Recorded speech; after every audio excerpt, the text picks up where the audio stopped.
these rocks and just put it in patches, making it a little bit stronger in a couple of the spots here and there. Fetch it down here and just sort of water it out over the edges like that. Fetch it out from the drawing into there.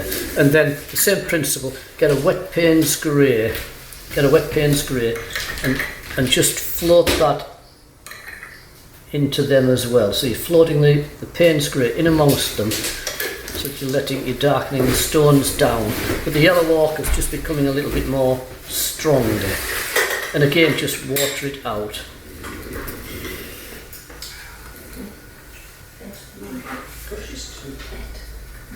So little bits of watery yellow ochre and then little bits of Payne's grey, and just sort of suggest little scrumbles at the bottom of colour where you haven't got any drawing but you've got a little bit of paint. Rocks are slightly under the water by doing it in just a few streaks, so you leave parts of the white showing like that. So up there, darker under the bridge, and then down in this bottom part a few sort of wisps of it, so you're leaving some lighter stones as this grey and your cadmium yellow or your new gamboge yellow, and paint in the darker part of this tree here. So just float it in, filling it in around the edges, dot it in as though you're dotting some little bits out here and there. You could do with being a little bit darker still, so you want that dark, that's better. It's a bit solid that, but it will water out.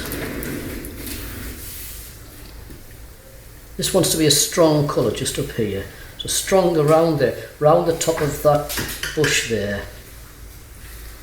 While you're on with that stronger colour like that, do the same for this bit round the top of this bush here and above the tree, above the bridge. So put that in stronger like that.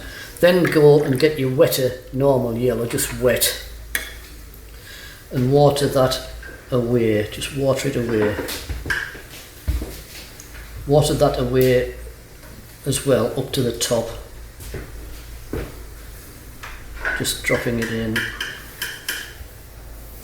bit more yellow in there, water that up, water that away. Dry your brush off a little bit and just sort of tease that outwards a little bit, so you're just teasing it out, just pulling the full wash out on there like that.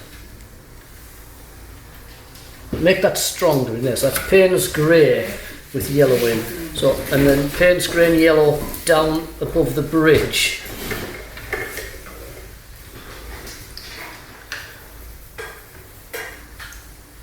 And like I say, you can flick a few little bits of paint out from the pen and ink if you want to just suggest a few more looser random leaves there. Just flick a bit out onto that.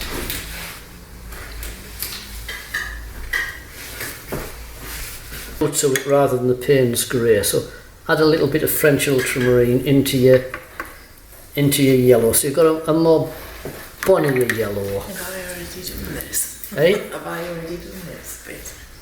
No. Right, No.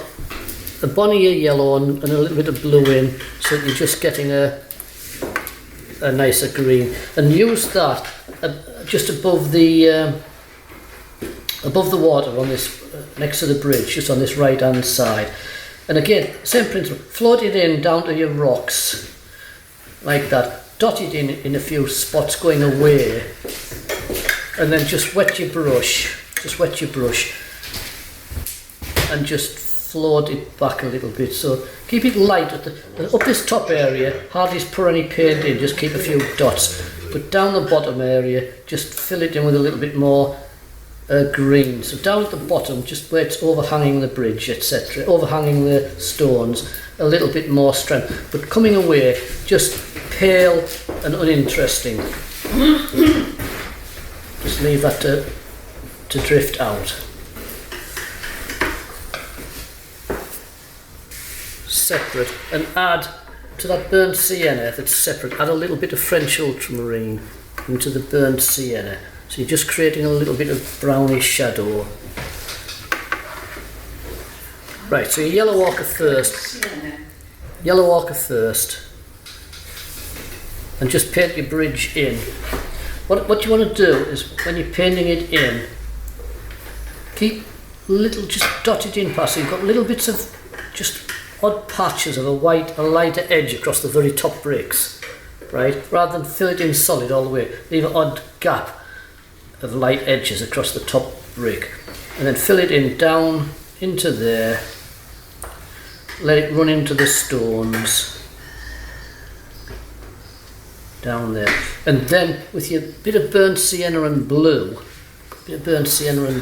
just put a little bit of shadow just to the right hand side where you pen and inked it in a little bit. Just put a little bit of shadow across there, even dropping a little bit of burnt sienna and blue in amongst some of the stones.